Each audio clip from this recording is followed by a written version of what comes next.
Welcome to the new Camtasia Studio. We encourage you to watch and play with this Getting Started project video to learn some of the most important concepts of using the editor. If you want more in-depth tutorials that will walk you through the entire process of recording, editing, and sharing your videos, then please watch the Getting Started tutorials using this link under the Help menu. The editor is divided up into three main areas: the clip bin, the timeline, and the canvas. The canvas is where you see your video during playback and can move, resize, and reposition all media however you want. The timeline is where you assemble and edit your video. At the top of the timeline, tick marks represent time in terms of minutes and seconds. When building a video, you'll work in a horizontal manner, beginning from the left and moving sequentially through time toward the right. The tracks are layered on top of each other, so media you add on higher tracks is viewed on top of media on lower tracks in the canvas.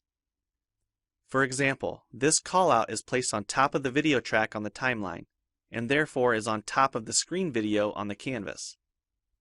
If I drag the video track on top of the callout on the timeline, the callout is now hidden behind the video on the canvas. Use the zoom slider to magnify the view of the timeline. This is very helpful when making precise cuts and selections, like removing ums in your audio. New media can be dragged and dropped on an existing track, or a new track is automatically created when media is dropped at this location at the top of the timeline.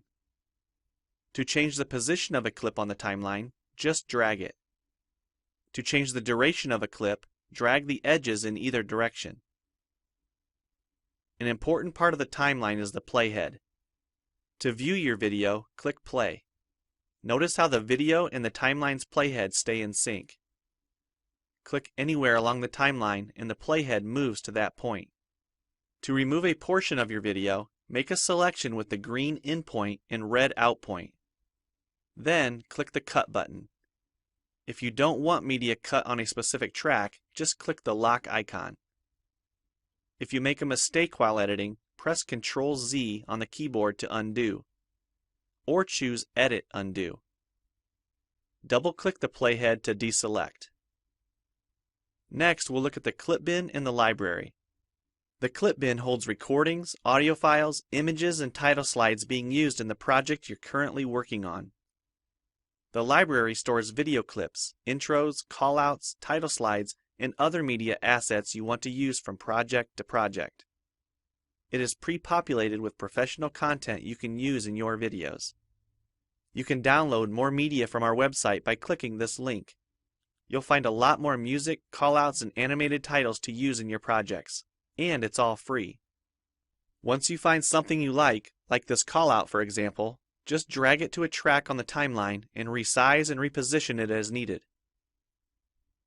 Double-click the callout on the canvas to open the Callouts tab and edit the text, or change any of the text properties like color or size. You can find a number of other callouts to use in your projects by expanding the Shapes menu. You've probably noticed the video zooming in and out at times, for example here when it's zooming into the timeline. To learn more about adding and customizing zoom and pan animations to your video, check out the other Getting Started tutorials on our website. We've talked about some of the tabs already, but be sure to explore the others for adding and editing special effects. If they don't all show up as tabs, click on the More tab to explore others, like the speech-to-text capabilities and captions, and the improved quizzing. Also, transitions can now be dragged directly to the timeline and added on top of clips. So we've shown a few ways you can navigate and edit your video. But how do you get content into your video? To make a new screen recording, click the Record the Screen button. If you already have an audio or video recording you'd like to use, click the Import Media button.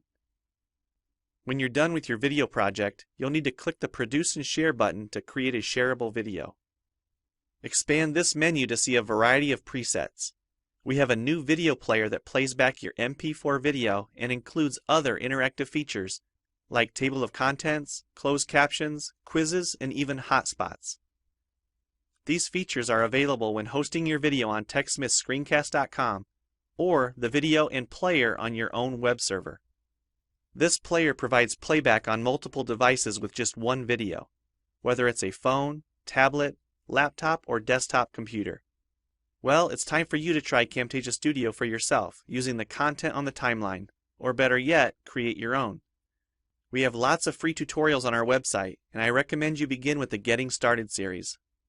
Also, the help file inside Camtasia Studio tells you how to use each of the Camtasia Studio features and applications. One last thing, if you ever want to open this Getting Started project again to view or practice with, use this link here.